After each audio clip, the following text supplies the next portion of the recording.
जय श्री राम दोस्तों, मैं Narendra Singh MK study YouTube channel में आपका स्वागत करता हूं। जैसा कि हम प्रैक्टिस सेट चला रहे हैं और ये हमारी जो प्रैक्टिस सेट की क्लास है, ये आज से हमारी चौथी प्रैक्टिस सेट की क्लास है, क्योंकि 2 प्रैक्टिस सेट हम दे चुके हैं और ये चौथी प्रैक्टिस सेट की क्लास हमारी आज चल रही है। 3 हम दे चुके हैं, जिसमें क्वेश्चनों की श्रृंखला हम लगातार चला रहे हैं। ऐसे क्वेश्चन जो सीटेट बनते हैं, ऐसे क्वेश्चनों की श्रृंखला में लेकर चल रहा हूँ। तो स्टार्ट करते हैं आज की श्रृंखला को। भाई बहन जो भी हैं, तो आप चैनल को अवश्य सब्सक्राइब करें प्लीज़। आपको मेहनत पसंद आएगी, आपके लिए ये मेहनत की जा रही है, जिससे आप अच्छा टारगेट पेपर में कर सकते हैं। स्टार्ट करते हैं आज की क्लास। देखिए क्वेश्चनों की श्रृंखला को। पहला क्वेश्चन हमारे पास आज का दिया गया है। पहले क्वेश्चन से स्टार्ट करते हैं। क्वेश्चन क्या कहता है, देखिए क्वेश्चन में है 19,000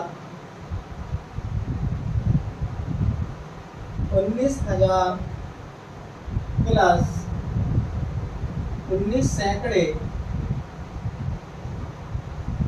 प्लस 19 इकाइयाँ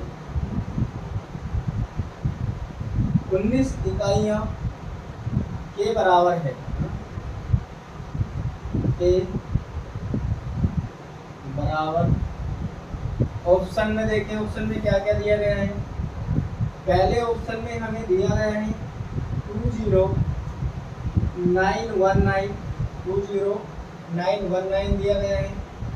दूसरे ऑप्शन में हमें दिया गया है, देखिए दूसरे ऑप्शन में बी ऑप्शन में दिया गया 199 और सॉरी यहाँ पर 1 है 19। सी ऑप्शन में हमें दिया गया है,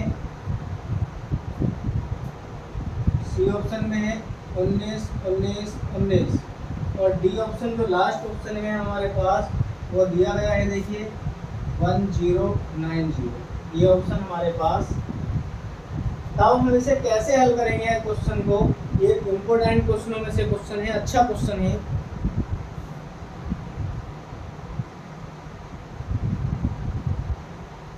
देखिए कैसे हम इस क्वेश्चन को हल करेंगे, आगे हम चलते हैं इसे लेकर। आसान सा ही क्वेश्चन मैंने पहले ही लिया है, ये देखिए।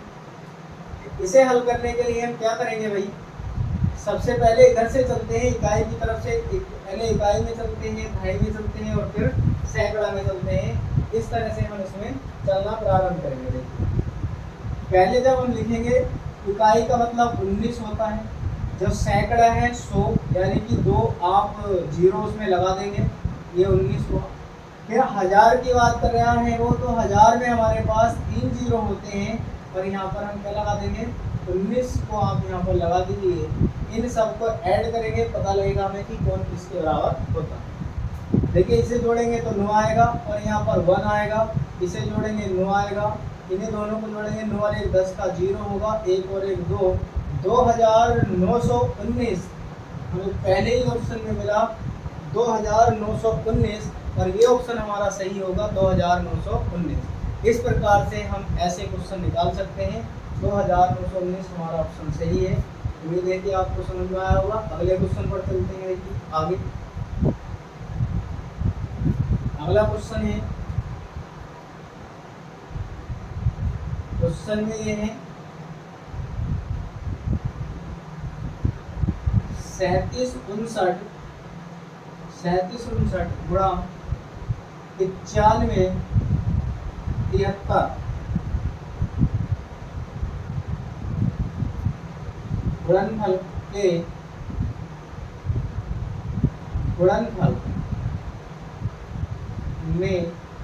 के गुणनफल में इकाई का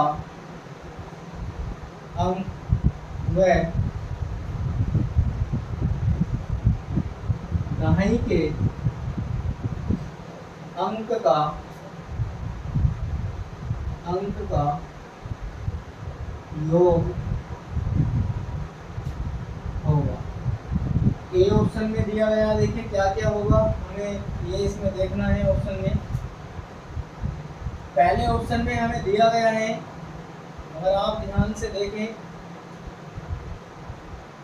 पहले ऑप्शन में हमें दिया गया है 9 और बी ऑप्शन में दिया गया है 0, सी ऑप्शन में दिया गया है 16 और डी ऑप्शन में हमें दिया गया है 7। इकाई और दहाई का अंक वो पूछ रहा है, इकाई का और दहाई का अंक हमसे दोनों क्वेश्चन में पूछे गए हैं, इकाई का अंक और दहाई का अंक। देखिए इकाई का अंक जब हम इसकी मल्टीप्लाई करेंगे तो 9 या 27 लास्ट है, इकाई का अंक तो 27 आएगा, और जब हम इसकी आपस में गुणा करते हैं तो दहाई का अंक 0 होगा, और दोनों के अंकों का योग हमसे पूछा है, आप इसकी गुणा कर निकालेंगे तो इकाई का अंक 7 आएगा, दहाई का अंक 0 होगा। तब हमारे पास जो ऑप्शन ठीक होगा ये 7 ऑप्शन हमारा, और डी ऑप्शन सही होगा जिसमें 7 बचेगा। क्यों? क्योंकि दहाई का अंक 0, इकाई का अंक 7 बराबर कितना आएगा? 7 आएगा, और यही ऑप्शन हमारा क्या होगा?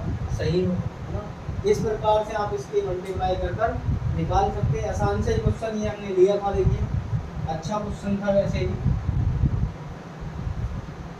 आगे क्वेश्चन है एक मजेदार क्वेश्चन आपको दिखाते हैं, देखिए बढ़िया क्वेश्चन है। क्वेश्चन में पूछा गया है यदि 5 6 7 5 6 7 5 6 7 इस तरह की संख्या लिखी हुई है को 5 6 7 से विभाजित किया जाता है तो भागफल होगा। वो हमसे पूछ रहा है जब हम इसे विभाजित करेंगे तो भागफल क्या होगा, तो ये बात हमें उसमें बतानी है कि भागफल क्या होगा। देखिए ऑप्शन में क्या क्या हमें दिया गया है। ए ऑप्शन में दिया गया 1 0 1 0 1, बी ऑप्शन में हमें दिया गया है 100, ये भी 100 है 1 है, और सी ऑप्शन में हमें दिया गया है, इसमें दिया गया है 3, और डी ऑप्शन में दिया गया है 1 1। ये हमारे पास ऑप्शन दिए गए। देखिए ज़्यादातर भाग करने के लिए आप इसे भाग कर एक ऑप्शन इसमें दिया गया है जो बड़े मज़ेदार है, लेकिन ऑप्शन गलत है ना। मज़ेदार तो है लेकिन ऑप्शन गलत है। यदि ऑप्शन इसमें दिया गया 1 1, जब आप इसको इससे भाग करेंगे तो आपका आंसर पक्का आ जाएगा, लेकिन यही आएगा जो आंसर गलत आपको देखने को मिलेगा, और बड़ा ही अच्छा ऑप्शन आप कर उसमें आएंगे, और आप रिजल्ट में पाएंगे या आंसर की जब आएगी तो आप उसमें देखेंगे कि हमारा ऑप्शन बहुत अच्छा वाला गलत हो चुका है। तब आप इसमें क्या करते हैं, देखिए ध्यान से मेरी बात को सुनेंगे आप, क्वेश्चन आपका ठीक हो जाएगा। जब हम इसे भाग करना प्रारंभ करते हैं इससे, ये 5 6 7 दिया गया है, और इसे देखिए 5 6 7 है, 5 6 7 है, और ये भी 5 6 7। इससे जब हम इसे भाग करेंगे एक बार जा रहा है ये पूरा गया। कोई भी संख्या हमारे पास अब आगे है तो एक संख्या उतार सकते हैं। भाग के नियम के अनुसार केवल हमें एक संख्या उतारने का नियम है, आगे हम जितनी भी संख्या उतारें उतने 0 बढ़ा सकते हैं, है ना। सॉरी, यहाँ पर संख्या उतारेंगे, इसे फिर भाग करेंगे तो एक बार चला जाएगा, यहाँ पर कुछ नहीं बचा, सब 0 0 बच रहा है, और यहाँ पर कितना गया है, एक बार जा चुका है। फिर यहाँ पर 2 0 बढ़ाएंगे हम, और यहाँ पर 5 6 7 उतारेंगे, एक बार फिर चला जाएगा ये, और वो कह रहा कि भागफल कितना होगा 1 0 0 1 0 0 1, जहाँ पर भी मिलेगा वही हमारा ऑप्शन सही होगा। इस प्रकार से आप क्वेश्चन को भाग कर सकते हैं। और देखिए मैं महत्वपूर्ण श्रृंखला आपके लिए लाया हूँ, जिसे हम लगातार आपके सामने पेश कर रहे हैं। आगे का क्वेश्चन लेकर चलते हैं। देखिए आगे क्या क्वेश्चन लिया है मैंने, एक और टाइम से, टाइम मेजरमेंट, और टाइम मेजरमेंट के क्वेश्चन मैं आपको करवा चुका हूँ। भली बात, मैंने ये सभी क्वेश्चन आपको कराए हैं। इस टाइप के क्वेश्चन मैंने बहुत अच्छी तरीके से, जब मैं थ्योरी पढ़ा रहा था, थ्योरी क्लास में मैंने आपको पढ़ाई है, थ्योरी में सभी क्वेश्चन ये मैंने कराए हैं। टाइम मेजरमेंट के क्वेश्चन मैंने थ्योरी में पढ़ाए हैं ना। देखिए टाइम मेजरमेंट और ट्रेन, ये सभी क्वेश्चन मैं आपको करवा चुका हूँ थ्योरी के अकॉर्डिंग। क्वेश्चन में पूछा गया है, क्वेश्चन है 2:58 PM, 2:58 58 PM से 4 घंटे 59 मिनट 59 ये क्वेश्चन है हमारा। पहले क्या समय था? 4 घंटे 59 मिनट पहले क्या समय था? ये हमसे पूछा गया कि क्या समय था। अब देखिए आप, क्या समय था। ऑप्शन में हमें क्या क्या दिया गया है। ए ऑप्शन में दिया गया है 10:57 AM था, और बी ऑप्शन में हमें दिया गया है क्या 9:59 AM था। फिर बी ऑप्शन में दिया गया है 9:59 PM था, और डी ऑप्शन में हमें दिया गया है, जो डी में हमें दिया गया है, डी में क्या है देखिए, डी में हमें दिया गया है 9:57 AM था। ये पूछा गया। अब इसमें से कौन सा ऑप्शन हमारा बेटर है, कौन सा ऑप्शन सही है, ये मुझे निकालना है। ये कितना होगा, आप विशेषकर ध्यान से सुने। जब भी ऐसा कोई क्वेश्चन दिया गया हो और 12 के बाद का टाइम दिया गया हो, तो आप उसे 12 में जोड़कर लिखें। जब हम इसे 12 में जोड़कर लिखेंगे तो ये हमारे पास होगा 12 और 2 14:58 हो चुके थे। और कितने घंटे मिनट पहले?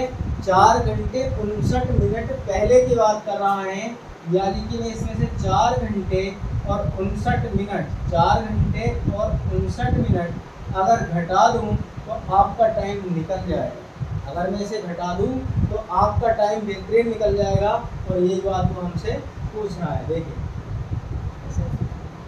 जब मैं इधर को एक ढाई लूँ, 18 में से घटाएंगे इसे तो 9 बचेगा। 18 में से जब हम इसे घटाएंगे तो 9 बचेगा। लेकिन यहाँ पर हमारे पास कितना बचा? 4 बचा। और इधर से जब मैं एक पूरा यहाँ पर हासिल लूँ तो ये कितना होगा भाई?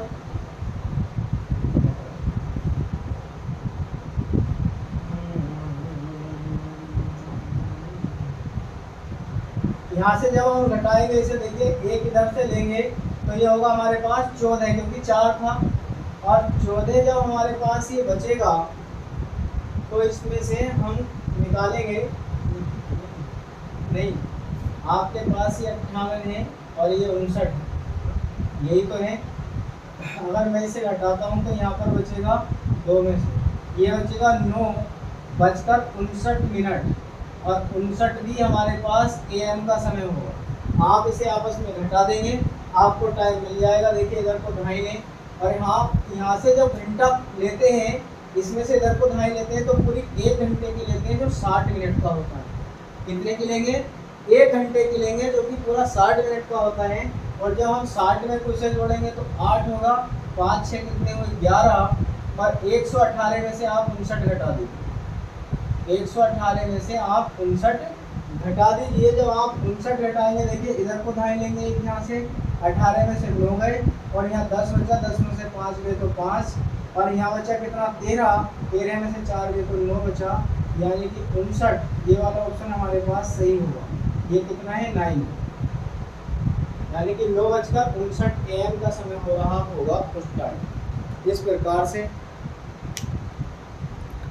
आप क्वेश्चनों को कर सकते हैं। और देखिए मैं ज़्यादा से ज़्यादा ऐसे ही क्वेश्चन ले रहा हूँ जो आपसे पूछे गए हैं या इन टाइप के क्वेश्चन बनते हैं, मैं ऐसे ही क्वेश्चन आपको करा रहा हूँ।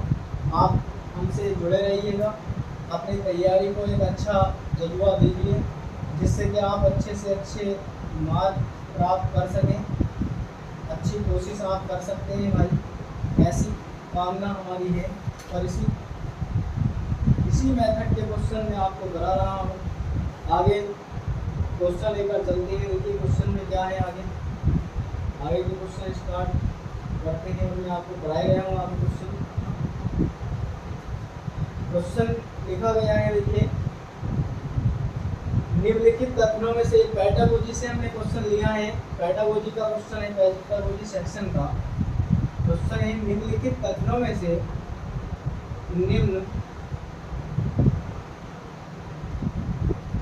निम्नलिखित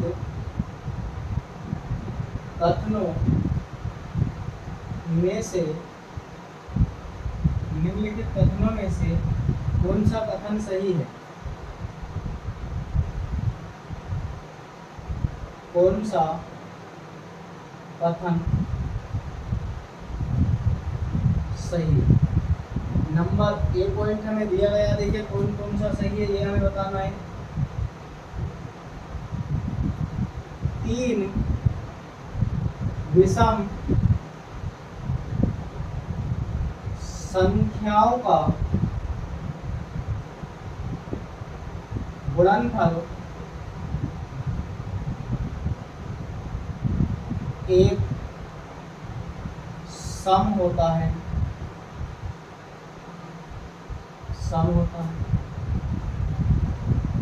बी ऑप्शन में दिया गया है स्थानिक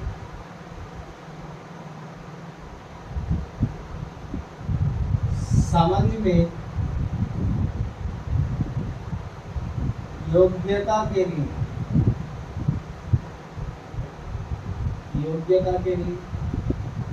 सी ऑप्शन दिया गया है संख्याओं की तुलना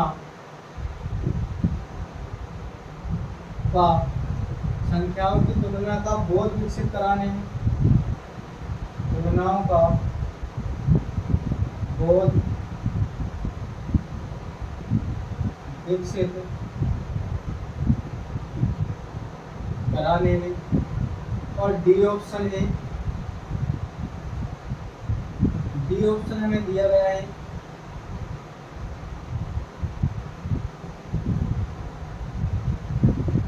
दो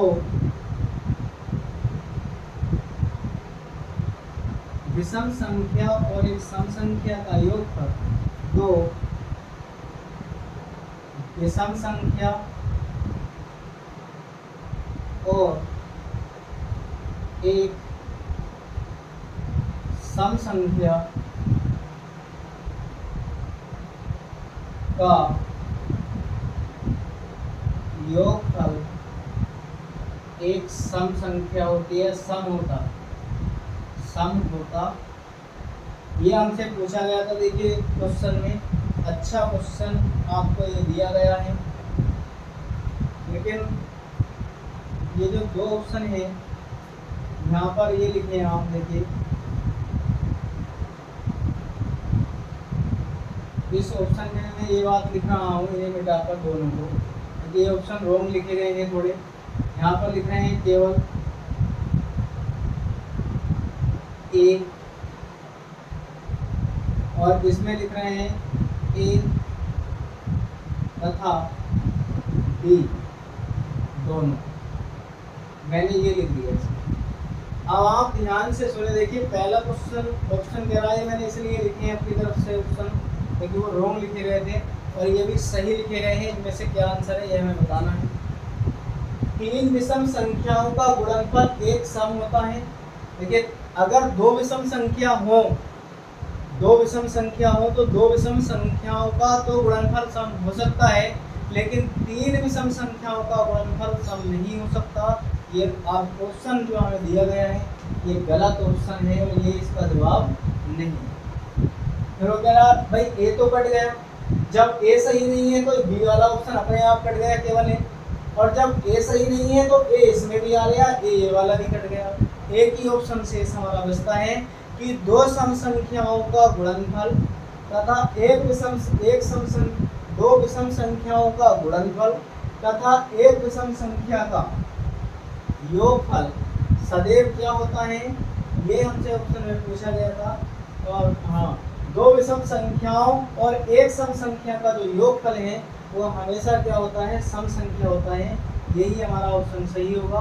पैटागोजी से इसी टाइप के क्वेश्चन पूछे जाते हैं और ये पैटागोजी से लिया गया क्वेश्चन था। बहुत अच्छा क्वेश्चन हमने आपको ये दिया है, पैटागोजी का क्वेश्चन था।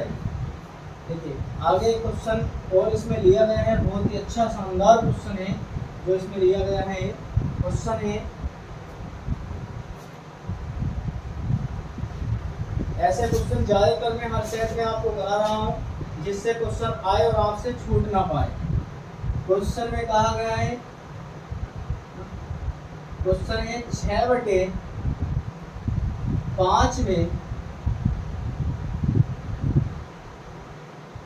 कितने 1/10 हैं? कितने 1/10 हैं? पहला ऑप्शन हमसे कहा गया, देखिए पहले ऑप्शन में क्या कहा गया है। पहला ऑप्शन हमें दिया गया है 8 और दूसरा ऑप्शन दिया गया है 12, सी ऑप्शन में दिया गया है 14 और डी ऑप्शन में दिया गया है 10।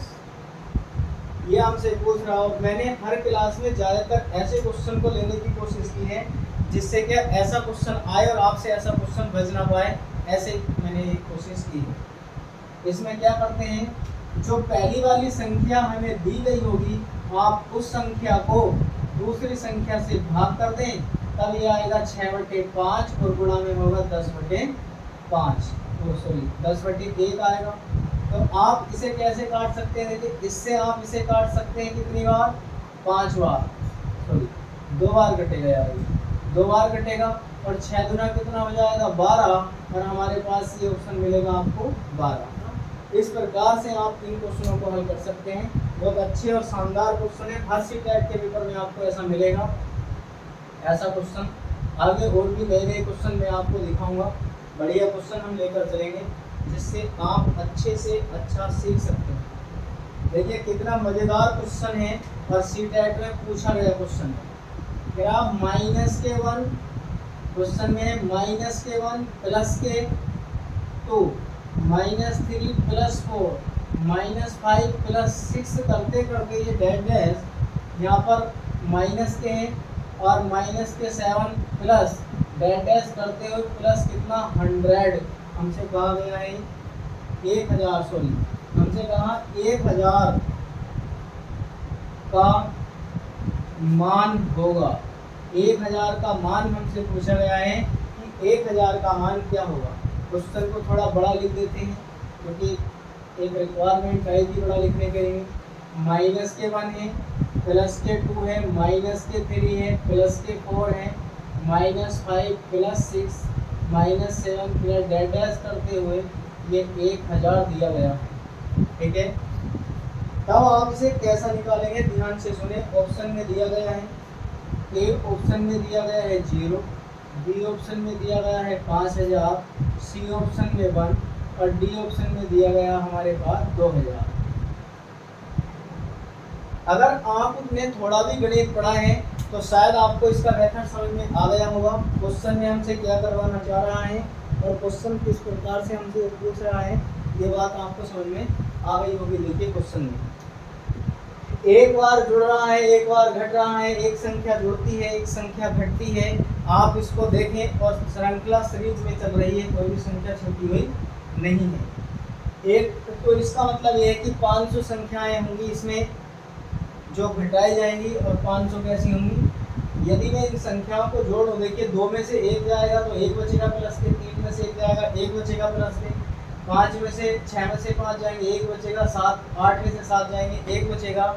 और इसी प्रकार से बचाते बचाते जब हम 1000 तक पहुँचेंगे तो सभी संख्याओं में से घटाकर हमें जो प्राप्त होगा वो प्राप्त होगा 500। और इसका सही ऑप्शन कितना होगा 500। और इसमें 0 भी एक बढ़िया ऑप्शन दिया गया है। ज़्यादातर बच्चे 0 को बढ़िया से टिक कर देते हैं और ऑप्शन बिल्कुल सही चला जाता है ना। तो ऐसी गलतियाँ आप ना करें, क्योंकि हमें ज़्यादा से ज़्यादा नंबर लेने हैं, हम अच्छे मार्क्स प्राप्त करें।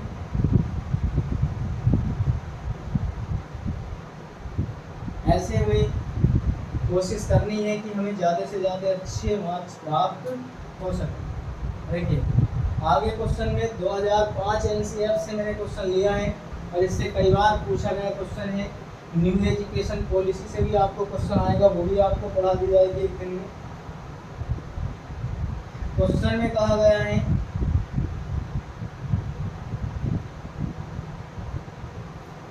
राष्ट्रीय पाठ्याचार्य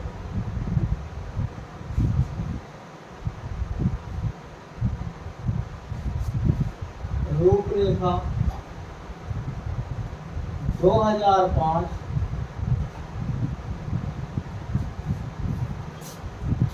के अनुसार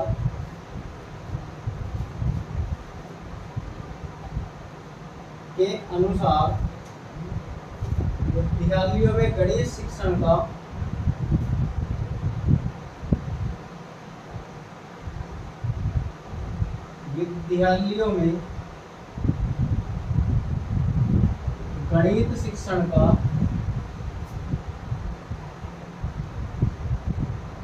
गणित शिक्षण का संकीर्ण उद्देश्य है।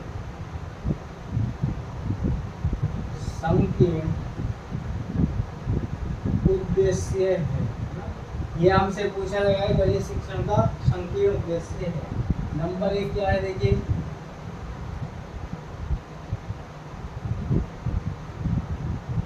नंबर 1 है रैखिक तथा बीजगणित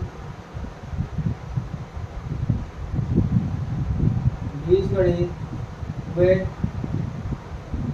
दैनिक जीवन में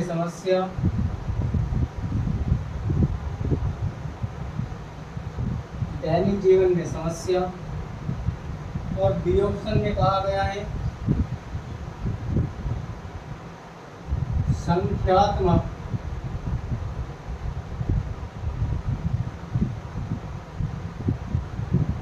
कौशलों का विकास। और सी ऑप्शन में कहा गया है बीजगणित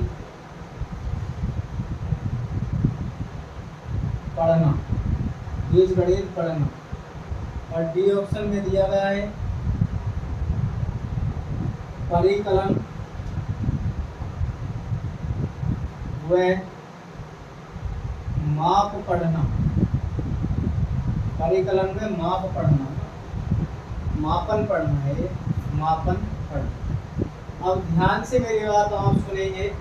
देखिए इसमें क्या क्या दिया गया। पहले कह रहे हैं कि राष्ट्रीय पाठ्यचर्या यानी कि एनसीईआरटी 2005 के अनुसार विद्यालय में जो गणित शिक्षण का संकीर्ण उद्देश्य है वो क्या होना चाहिए, ऐसा ऑप्शन में पूछा गया है ना। गर्मी बहुत है। क्या है देखिए, रैखिक तथा बीजगणित व दैनिक जीवन में समस्याएं। जो रैखिक तथा बीजगणित और दैनिक जीवन में जो समस्याएं उत्पन्न होती हैं उन्हें दूर करने के लिए विद्यालय में संकीर्ण उद्देश्य होता है गणित का। ऐसा कुछ नहीं है कि गणित हमारी दैनिक जीवन की समस्याओं को दूर कर सकता है, ऐसा तो कुछ है नहीं ना। तो ये ऑप्शन क्या होगा आपका, रॉन्ग है। ये ऑप्शन आपका कैसा होगा, गलत। दूसरा हमें दिया गया संख्यात्मक कौशलों का विकास करना। ये बात आपकी ज़्यादातर सही है कि जब हम विद्यालय में गणित पढ़ते हैं तो इसमें संख्यात्मक कौशलों का विकास होना जरूरी होता है। इसलिए विद्यालय में गणित शिक्षण का संकीर्ण उद्देश्य यही होता है कि संख्यात्मक कौशलों का विकास करना। बीज गणित पढ़ना कोई ज़रूरी नहीं है कि विद्यालय में गणित को चलाया जाए बीज गणित पढ़ने के लिए, ये ऑप्शन इतना मैटर नहीं है। परिकलन में मापन पढ़ने के लिए तो ये भी ऑप्शन कैसा है, गलत है। सबसे मेन ऑप्शन, अच्छा ऑप्शन जो सटीक ज़्यादातर है वह संख्यात्मक कौशलों का विकास करना। ये ऑप्शन हमारा ज़्यादातर बेटर आपको फील है और यही ऑप्शन हमारा ज़्यादातर अच्छा दिखाई देगा। इस प्रकार से पेडागोजी के क्वेश्चन ज़्यादा से ज़्यादा आपको बनते हैं। आपसे आगे इसमें क्वेश्चन ये ऐसा पूछा गया, मान लीजिए मैं एक क्वेश्चन और लिख रहा हूँ यहाँ पर। देखिए क्वेश्चन तो बढ़िया है, बहुत ज़्यादा मैं लिखने जा रहा हूँ। क्वेश्चन है हमारा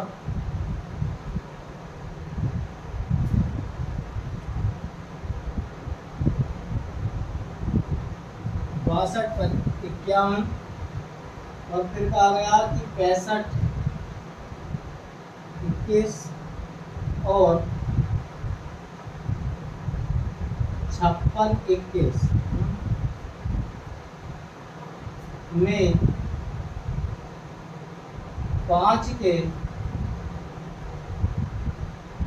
स्थानीय मानों का योग, ये पूछा गया।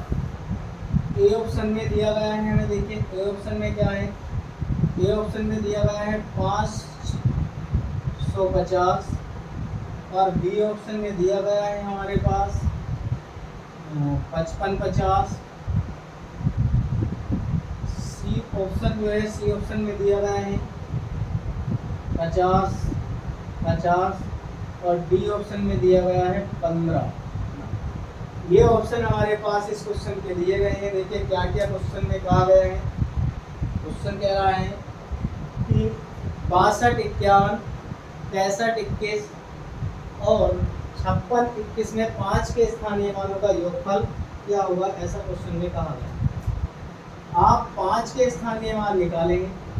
स्थानीय मान मैंने आपको बताया था कि जितना भी आपके पास क्वेश्चन जहाँ पर संख्या दी गई है उससे पीछे जितनी भी संख्या बनती हैं आप उसमें क्या लगा देते हैं, इतने जीरो लगा देते हैं। जैसे देखिए अगर हम इस संख्या को लेकर चलें तो ये हमारे पास 3 जीरो हैं, क्योंकि इसके पास पीछे 3 संख्या है। हमें स्थानीय मान पूछना है। अंकित मान डेफिनेट वही होता है जो हमारी संख्या होती है, हम उसे ही अंकित मान कहते हैं।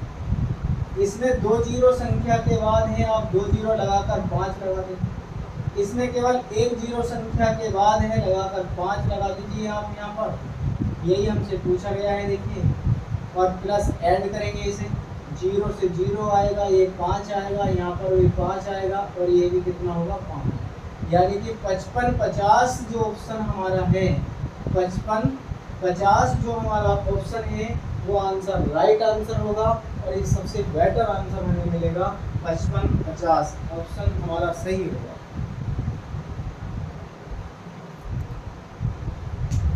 देखिए इस प्रकार से आपको बहुत सारे क्वेश्चन करने के लिए दिए जा रहे हैं और कराए भी जा रहे हैं। बहुत अच्छे अच्छे क्वेश्चन हम आपके लिए ला रहे हैं। ये क्वेश्चन ऐसा बनता है कि कितने में कितने डिग्रियां हैं, 3.5 डिग्रियां, कितने समकोण में 3.5 डिग्रियां होंगी, है ना। इस तरह का कोई क्वेश्चन आपसे पूछा गया कि 2.5 में पूछा गया। ऐसे क्वेश्चन आपसे बनते हैं और मेरे प्रैक्टिस सेटों में आप जाकर देखेंगे तो इस प्रकार के मैंने इस टाइप के सभी क्वेश्चन आपको करवा रखे हैं। और ये चौथा प्रैक्टिस सेट में आज लेकर चल रहा हूँ। ये चौथा प्रैक्टिस सेट मैंने आपको करवाया है। आगे इसी के आगे मैं श्रृंखला लेकर चलूँगा। ज़्यादा बड़ी क्लास में इसलिए नहीं दे रहा हूँ, देने को तो 1 घंटे की क्लास में हम चला सकते हैं। ज़्यादा बड़ी क्लास इसलिए मैं नहीं दे रहा हूँ कि आपको जितना मैटर दिया जा रहा है बहुत अच्छा लेवल का दिया जा रहा है, आप उससे पढ़ें, तैयारी करें। जितनी क्लास मेरी यूट्यूब पर पड़ी हुई हैं सीटेट 2023 के नाम से, आप उन्हें पढ़ें। पिछली वीडियो भी सीटेट की मेरी पड़ी हुई हैं, आप उन्हें भी पढ़ सकते हैं जाकर। लेकिन एक बहुत अच्छी तैयारी मैथ की आपकी हो जाएगी यदि आप ये पढ़ लेते हैं तब। और मैं एक बहुत बेहतरीन प्रयास के साथ ये क्लास चलाने की कोशिश कर रहा हूँ कि ज़्यादा से ज़्यादा क्वेश्चन आपको फंसें, ज़्यादा से ज़्यादा क्वेश्चन आपको आएँ। हर क्वेश्चन होकर वो नहीं फंसेगा तो आपको पैटर्न से बाहर क्वेश्चन नहीं जाएगा। जिस टाइप के आपको क्वेश्चन पढ़ाए जा रहे हैं एक भी पैटर्न आपको बाहर नहीं मिलेगा।